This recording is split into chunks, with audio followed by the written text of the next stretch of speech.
Hello to you. Well, my name is Scott Picken, and I'm coming here live from Knysna in the Western Cape, South Africa. I wanted to make this video. I make it every couple of years just to give people an update. I came back to South Africa at the end of 2007, so I've now lived at home for nearly 14 years. I've had the privilege of living in London for 9 years, so I know exactly what it's like to live overseas. I've traveled and pretty much visited almost all the places that people like to immigrate to. And I've also done, a local degree and an international degree. And for these reasons, I believe that I've got certainly the ability to have an opinion because I can compare apples with apples, apples with oranges, oranges with bananas. So what are my thoughts on why I live in South Africa? And more importantly, what are my thoughts on the recent looting and the rioting? And a lot of people got a huge fright, and that's the end of South Africa in their eyes, and they're bailing. And I saw that I got a lot of hate mail on my YouTube channel when I talk about being positive in South Africa and Africa in general. So let's look at it from this perspective. Firstly, there were riots, and it's not acceptable, and it's a major, major issue. And I think what's really important there is that you also need to consider that on the 6th of December this year, there were also riots in America. Now, never in my wildest dreams did I ever expect American citizens to literally loot the White House, which is exactly what happened.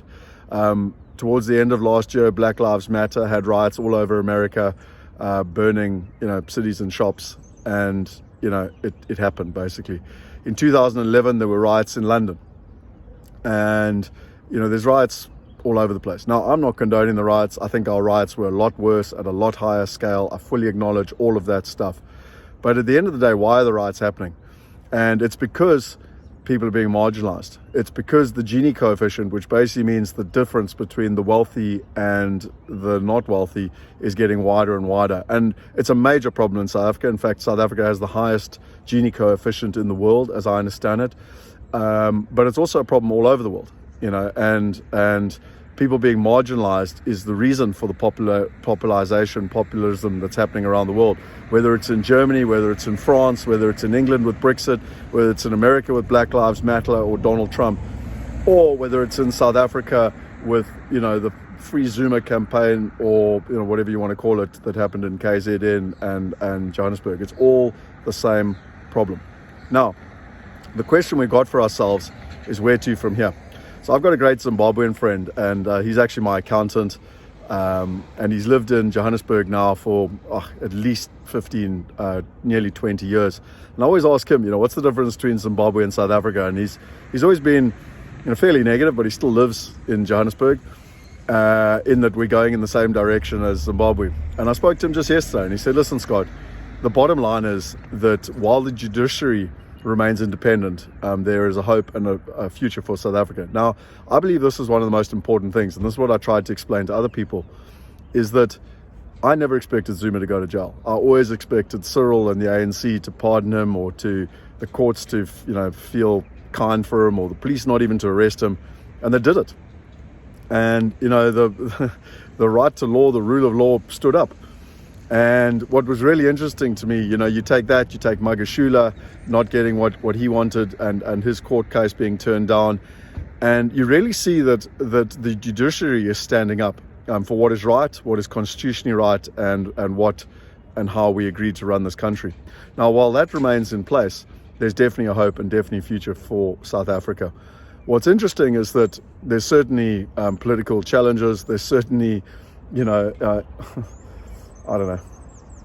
ineptitude from the police and the army, and I think they were taken by surprise. I am quite surprised by the fact they were taken by surprise, because for me, the analogy I give to people is it's like ripping off a wound. It's like ripping off a scab. It's when you rip it off, it's going to be a hell of a sore, and I'm sorry to be crude, but all the pus comes out, and it's terrible. It's like popping a boil or something, and it's terribly painful. But when you do it, all the rubbish comes out of your system, and actually, if you've ever done it to yourself, you'll heal much, much quicker. And I believe that this is the opportunity that South Africa faces. So why do I love living here? Well, the quality of lifestyle is absolutely incredible. Nowadays, with COVID and the fact that you can work anywhere in the world, you can be a global citizen. You can invest in first world assets. You can earn a first world income. But you can choose to live wherever you want. 20 years ago, my uncle said that the property prices around the world are going to go up with where people can live in lifestyle. And it's happening all over the world, whether it's in Texas, Florida, Brisbane, Queensland, the Western Cape here, Knysna, Plett, George. They're all thriving. Cape Town, they're all thriving all over the world because people are moving to these areas because they don't have to live in the big cities anymore. They don't have to live in the cold and the rain. And as I always say, you don't have to live where your money lives either. You can live, and enjoy a great life.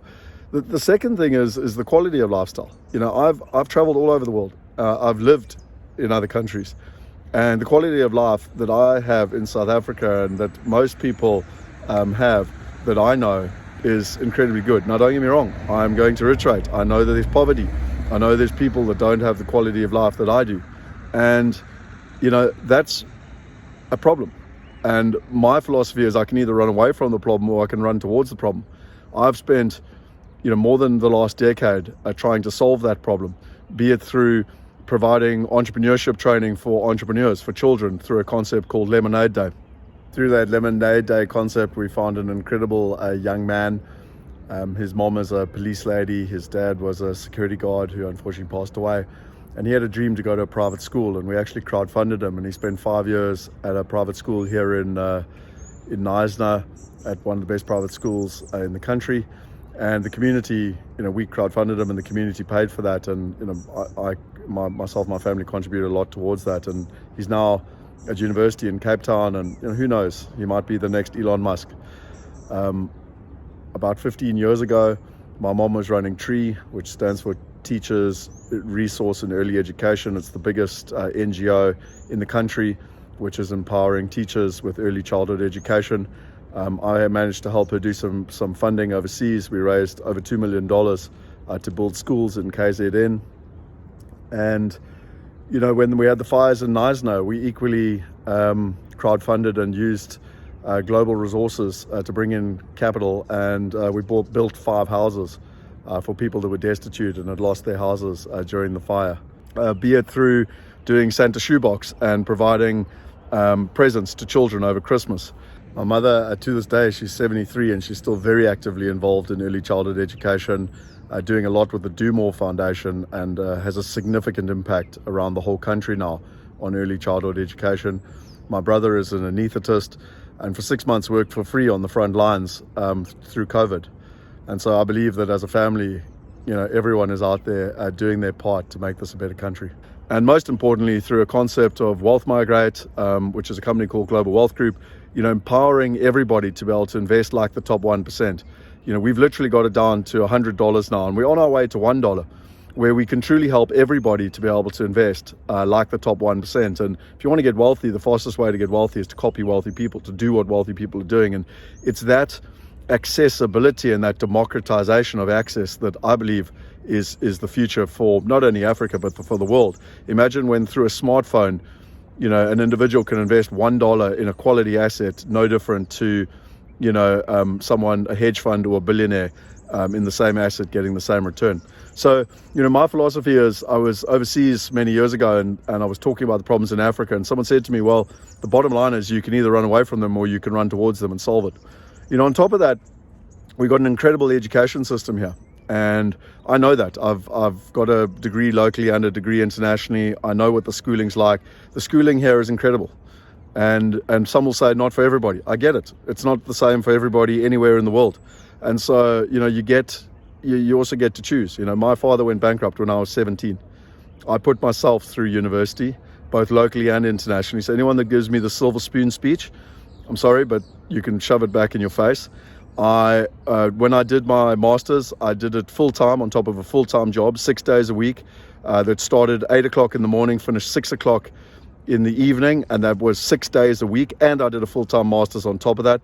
Plus I lived in a room, a single bedroom with two people, and I shared a mattress, like I slept on a mattress on the floor, and I did all my work at the dining room table. So don't give me stories about privilege and silver spoons. It's about, putting in the energy, and like my father said, where there's a will, there's a way. And that's for everyone on this planet. We all have the ability from a mindset perspective to choose what it is that we're going to focus on. And that's really where I wanted to finish, because Tony Robbins has a great story where he talks about people in America and how when they're driving down a road, the traffic poles, the street lights, are about every 100 feet, which is about every 30 meters. And unfortunately, statistically, something like 99% of people, when they have a blowout, hit the street light.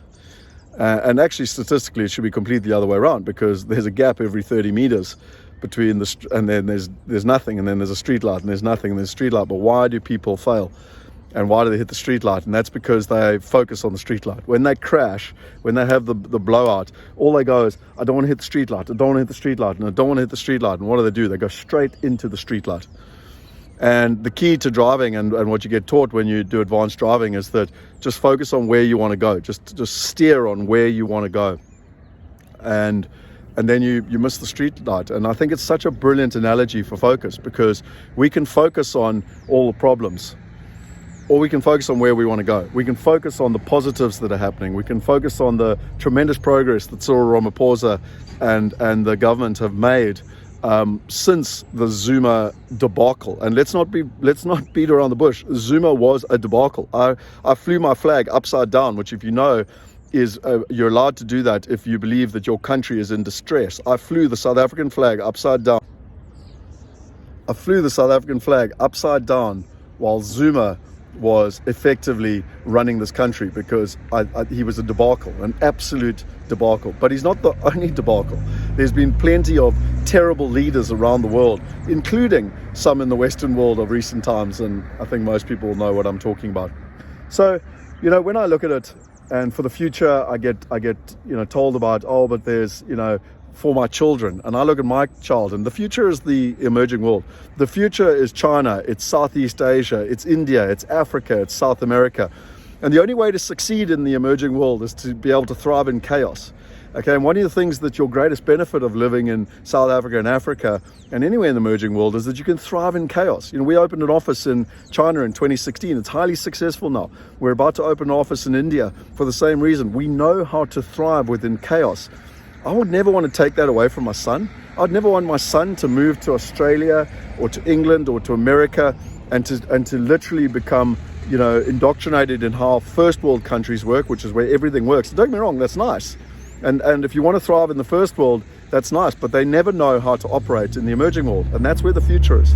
And so everyone gets to have their choices. The last thing I would say is that I'm deeply passionate about people having the freedom of choice. Have the freedom to choose where you want to live, where you want to send your kids to school, where you want to send your kids to university, where you want to go on holiday, and even who you want to donate your money to, be it the church or a charity or whatever. That for me is the most passionate thing that I'm passionate about in the world, is how to provide people with that freedom. And that's why we do what we do, in terms of providing people with the solution so that they can create the freedom in their lives. So that's me, Scott Picken, why I love living in South Africa, why the riots have bothered me, why I think Zuma going to prison has been an incredibly good thing for the country. And who knows where the country will go. But we live in a world of absolute and utter chaos. It's political, it's economic, it's social, it's environmental. And no matter where you go in the world, those problems will follow you. And so you get to choose. And I leave you with the last parable. And it's a great little story I heard from the days of, Babylon or something. And there's the keeper of the gate. In those days you had the walls, the city walls, and then you had a keeper of a gate. And the keeper of the gate, and this man came up to the gate, and he said, I want to come into your town. And the keeper of the gate said, that's really interesting. Why are you coming here? And he said, I want to come and visit your town. He said, what were the people like in the town you came from? And he said, no, they were friendly and happy, and they were positive, and they looked forward to the future, and they shared with me, and we lived in a place of gratitude. He said, great, please come inside our town. You will find the same type of people that live here. And then a while later, another man came along, and he came to the gate, and he said, what do you want to do here? And the gentleman said, I'd like to come into your town. And he said, great. And just as a matter of interest, what were the people like at your previous town? And he said, it was terrible. There was crime, and I hated it. And people used to rob from each other, and they were negative, and they stole from each other. And the drama and the chaos, I hated it. And that's why I'm coming to your town. He said, okay, interesting. Well, I'm sure you'll have the same experience in our town. You are who you are, and it'll follow you no matter where you are in the world. That's why I live in South Africa. Subscribe to the channel if you want. I bring out weekly wealth insights every single week so that you can change your mindset. And, leave me a comment. I'm sure I'll get lots of hate mail. But for those people who are passionate about this country, I'm deeply passionate, very proudly South African, and I look forward to the Boks giving the Lions a good hiding tomorrow. Cheers.